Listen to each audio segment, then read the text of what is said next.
I think you have to trust and verify on this because I want to hear it from Lighthizer. I don't want to. If Mnuchin said it, that means nothing because Mnuchin is regarded as someone who wants to do trade. Lighthizer is someone who wants to teach a lesson and contain China. It's interesting on halftime. We yesterday with Scott, we talked about Apple, and Apple turned around while we were talking, and who knows who's buying it, whatever. But what we said was we needed a tweet from the president to say that China's good, and we get the tweet from the president. I'm not saying it's quid pro quo, but there is just this is going to catch the shorts by surprise because every dip's been banned. Every time you bought a dip, it's been horrendous. The president doesn't follow that. I know the president from working with him on stocks. That's not what he's focused on. But it does lead to a short squeeze. Amazing it's led by Apple, which actually the news is I regard as suboptimal about them and Qualcomm. I agree with you. But I do think that anything that says that China's willing to give up the big stuff, like intellectual property, I don't think they will.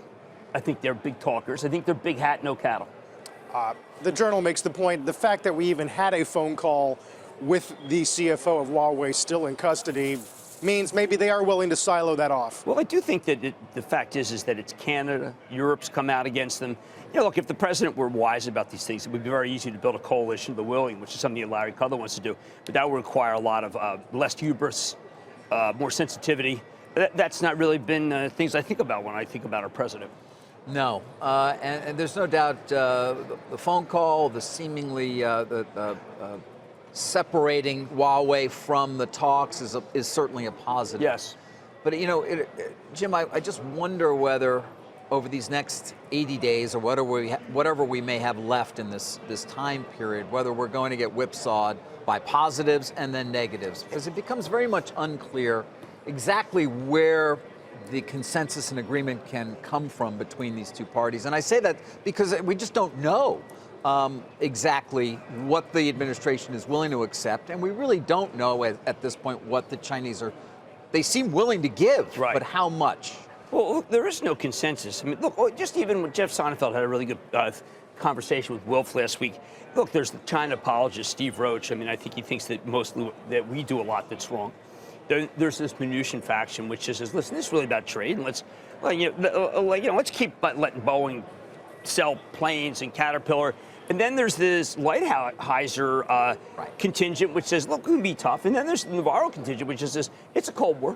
The president likes Navarro. So it's going to have to be up to Trump to make the decision eventually what is acceptable. Well, then that means it's going to change every day. The Chinese seem to believe all he really cares about is goods and a big number. And so if they give you more buying and they can take that number, that deficit number down, he'll be happy. Lighthizer obviously is taking it a lot more broadly in terms of IP, theft.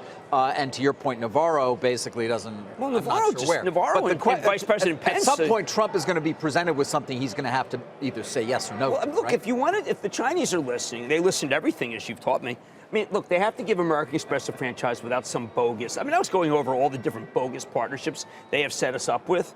I mean, it's usually like, BigDog.com gets together with, Micron. I mean, there's this craziness. The Chinese have to give up that. Chinese have to say, listen, the 2025 roadmap, this is what you need for Navarro, was really just a kind of suggestion. The Belt and Road Initiative, well, we're really not trying to do anything other than foreign aid. And the intellectual property, we're really done stealing. Can you imagine them doing that? They don't think that they do steal.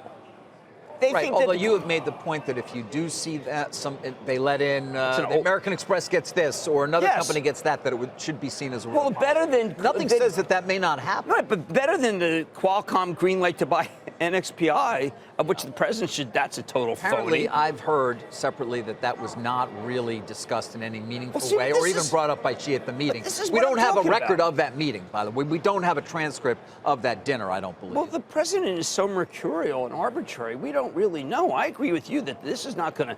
I mean, look, this is not going to. There may have been a list of things that were said by our side, and then she may have said, sure, we're happy to work on all of them, but it's not clear to me he actually spoke specifically. I've been told he did not, actually. I disagree with the notion that the Chinese lie like hell and believe in nothing and only wish to destroy us. I'm not going to go that far. That's from Dostoevsky. Really good Dostoevsky. I mean, you're starting to talk about the Grand Inquisitor. But I really think that in the end, the Chinese cannot be trusted one bit. And I do think that they can have a phone call and the president can tweet and he gets the stock market up and he probably feels better because he doesn't like the stock market to go down because that's his ratings. Not unlike when he would get the ratings for The Apprentice. He always wanted that 10. You got the market down. You got the Mueller sentencing memo on Friday. Yeah, why would the Chinese be willing to give anything right now, other than the fact that auto sales are down 5 months in a row? Well, I mean, look, the Chinese their economy is downshifting rather radically, but I mean, look, all we know from the apologists is that the PRC is all-knowing, all-seeing, the People's Republic of China, and in charge, and we're a pitiful, helpless giant, not only how Nixon described us when we were trying to go against North Korea. So I do think that what's happened here is that the president cares about the stock market, and so he puts his tweet up, and we talk about it, and that's all she wrote today. Right.